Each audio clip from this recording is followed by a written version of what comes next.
بسم اللہ الرحمن الرحیم۔ السلام علیکم۔ تعبیرنامہ چینل میں خوش آمدید۔ خواب میں غسل کرنا۔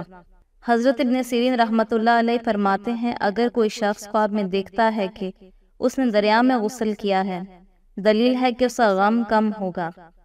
اگر کوئی شخص بیمار ہے اور دیکھتا ہے کہ وہ دریا میں غسل کر رہا ہے تو وہ شفا پائے گا۔ اگر کوئی شخص قرض دار ہے اور دیکھتا ہے کہ غسل کر رہا ہے تو اس کا قرض ختم ہو جائے گا۔ اگر کوئی شخص خوف میں ہے اور دیکھتا ہے کہ اس نے غسل کیا ہے تو خوف اس سے دور ہو جائے گا۔ اگر کوئی قیدی ہے اور دیکھتا ہے کہ وہ خواب میں غسل کر رہا ہے تو اسے قید سے خلاصی ملے گی۔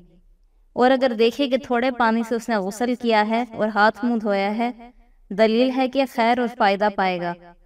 اور اگر دیکھے کہ اپنے ہاتھ کو پانی سے دھویا ہے، اگر وہ دوست رکھتا ہے تو ان سے وہ جدا ہوگا۔ اگر دیکھتا ہے کہ اس نے غسل جنابت کیا ہے تو دلیل ہے کہ اس کا کام ختم ہوگا۔